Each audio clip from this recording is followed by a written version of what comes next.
Kiper Timnas Indonesia Marten Paes masuk Major League Soccer MLS All-Star 2024. Ia masuk bersama 29 pemain lain yang dipersiapkan menghadapi para pemain terbaik dari Liga Meksiko. Sebanyak 30 nama pemain yang masuk ke MLS All-Star 2024 dipilih berdasarkan 3 kategori. Pertama, mereka masuk berdasarkan voting yang dilakukan. Orang yang berhak memberikan voting adalah fans, media, dan juga pemain. Tercatat ada 12 pemain yang terpilih berdasarkan kategori di atas. Hasilnya, Marten Paes masuk skuad MLS All-Star 2024 berdasarkan pilihan oleh fans, media, dan juga pemain.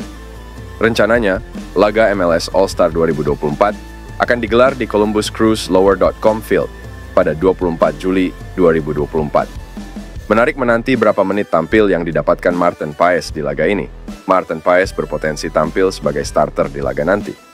Jika status starter berhasil digaet, kiper 25 tahun ini bakal main bareng dengan pesepak bola peraih 8 trofi Ballon d'Or, Lionel Messi.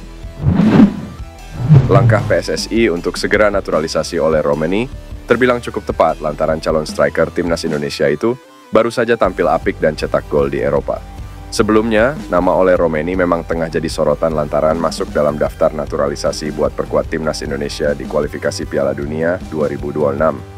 Keseriusan PSSI untuk menaturalisasi Ole Romeni diungkapkan sendiri oleh manajer Timnas Indonesia, Sumarji. Menurut Sumarji, sampai saat ini PSSI terus berupaya untuk bisa menyelesaikan proses naturalisasi bintang FC Utrecht tersebut. Bahkan, PSSI lebih memprioritaskan Ole Romeni untuk memperkuat skuad Garuda ketimbang pemain lain. Jika melihat dari statistik penampilannya, kehadiran Ole Romeni memang sangat layak buat meningkatkan ketajaman lini depan Timnas Indonesia. Meski musim ini hanya bisa cetak 1 gol di kasta teratas Liga Belanda, namun di musim lalu, Ole Romeni merupakan predator kotak penalti yang berbahaya. Saat kondisi fisiknya 100% pulih, pemain 24 tahun tersebut mampu mencetak 11 gol serta 1 assist dari 33 pertandingan di Eredivisie. Bahkan ketajaman Ole Romeni kembali terbukti saat FC Utrecht jalani laga uji coba pramusim beberapa waktu lalu. Melansir dari laman resmi klub, diketahui bahwa FC Utrecht menghadapi klub lokal USV Elinkwijk pada Minggu. Di laga tersebut, FC Utrecht berhasil menang telak dengan skor 4-2 dan Ole Romeni jadi bintang lewat torehan 1 gol dan 1 assist. Melihat penampilan apiknya tersebut, langkah PSSI untuk mempercepat naturalisasi Ole Romeni bisa dibilang keputusan tepat. Jika Ole Romeni resmi memperkuat Timnas Indonesia, maka lini depan skuad Garuda bakal punya banyak striker Liga Eropa yang bisa jadi ancaman tim-tim di kualifikasi Piala Dunia 2026. Geliat PSSI untuk menaturalisasi beberapa pemain baru sepertinya sudah mulai terlihat. Salah satu pemain yang dikabarkan tengah didekati oleh PSSI adalah Miljan Manhoef. PSSI sendiri juga dikabarkan sedang kembali mendekati pemain yang kini membela klub Inggris, Stoke City tersebut. Menurut Roni Pangemanan atau Bung Ropan, PSSI dikabarkan akan menjadikan Miljan Manhoef sebagai salah satu target buruan selain Kevin Dix dan Ole Romeni yang lebih diprioritaskan. Miljan Manhoef sendiri sejatinya bukanlah pemain yang berposisi sebagai penyerang murni. Melansir dari laman transfermarkt.co.id, dirinya sejatinya merupakan seorang winger yang juga bisa bermain di posisi fullback ataupun penyerang depan. Jika rencana ini terrealisasikan, maka Timnas Indonesia akan kembali memiliki pemain yang bermain di Liga Inggris, selain nama Elkan Baggett dan Nathan Chow Aon. Hadirnya nama Miljan Manhoef sendiri juga diprediksi dapat memanaskan persaingan di sektor winger kanan Timnas Indonesia. Sejauh ini, Timnas Indonesia hanya memiliki sedikit nama pemain yang kerap kali beroperasi di sektor winger kanan. Selain nama Witan Sulaiman, ada pula nama Egy Maulana Fikri dan Yaakob Sayuri yang kerap mengisi posisi winger kanan Timnas Indonesia saat ini. Pemain Timnas Indonesia, Marcelino Ferdinand resmi hengkang dari klubnya, KSMK Deinze. KMSK Deinze mengumumkan telah melepas 11 pemainnya, termasuk Marcelino Ferdinand pada hari ini. Dalam pengumuman tersebut, KMSK Deinze menjelaskan satu persatu alasan hengkang dari para pemainnya. Khusus untuk Marcelino Ferdinand, klub kasta kedua Liga Belgia ini berterima kasih karena telah memberikan engagement tinggi di sosial media.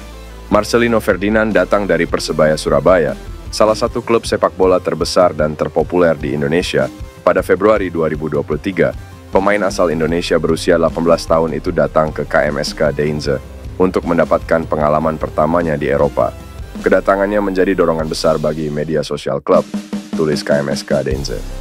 Sayangnya, tingginya animo supporter timnas Indonesia pada kedatangan Marcelino Ferdinand ke KMSK Denze tidak sesuai dengan menit bermainnya bersama tim. Pemain keturunan Indonesia, Jadon Oosterwolde, kini menjadi salah satu bek muda potensial di Eropa. Penampilan gemilangnya bersama Fenerbahce di Liga Turki menarik perhatian banyak klub besar, termasuk West Ham United dari Premier League. Oosterwolde yang saat ini berusia 20 tahun, telah menjadi pemain kunci di lini belakang Fenerbahce. Kemampuannya dalam bertahan dan menyerang membuat ia diandalkan oleh pelatihnya. Tak heran, performa apiknya ini mengantarkannya ke timnas Belanda U21. Nama Oosterwolde semakin santer dibicarakan publik sepak bola Indonesia, terutama setelah West Ham dikabarkan tertarik untuk membelinya. Jika transfer ini terrealisasi, Oosterwolde akan mengikuti jejak pemain keturunan Indonesia lainnya yang berkarir di Premier League, seperti Sandy Walsh dan Asnawi Mangkualam. Di sisi lain, transfer ini juga menimbulkan pertanyaan tentang masa depan Oosterwolde di timnas Indonesia. Posisi bek kiri timnas saat ini terbilang cukup ramai dengan kehadiran Shane Patinama, Pratama Arhan, Edo Febriansyah, dan yang terbaru Calvin Verdonk. Kedatangan Oosterwolde tentunya akan menambah persaingan di posisi tersebut. Namun, hal ini juga menjadi bukti bahwa sepak bola Indonesia terus melahirkan talenta-talenta muda berbakat yang mampu bersaing di level internasional. Pemain muda Ajax Amsterdam, Tristan Goijer, menegaskan dirinya bukan bagian gerakan Republik Maluku Selatan atau RMS. Apakah hal ini membuatnya berpeluang membela timnas Indonesia? Baru-baru ini, sepak bola Indonesia dibuat heboh dengan pengakuan pemain keturunan Tristan Goijer lewat unggahan Instagram story eksklusifnya. Melalui akunnya, pemain berusia 19 tahun itu menyebutkan bahwa dirinya dan keluarganya bukanlah bagian dari RMS seperti dugaan banyak pihak. Untuk orang-orang yang masih bertanya, saya dan keluarga saya bukanlah RMS, ujar Tristan Goijer. Lantas, apakah pengakuan Tristan Goijer yang menegaskan dirinya dan keluarganya bukanlah bagian RMS menjadi tanda dirinya membuka peluang membela timnas Indonesia? Jika melihat situasinya saat ini, tentu peluang Tristan Goijer membela timnas Indonesia masih terbuka. Tapi itu semua tergantung dengan keluarganya. Tristan sendiri mengakui bahwa keputusan membela timnas Indonesia bukan hanya ada pada dirinya, melainkan juga keluarganya.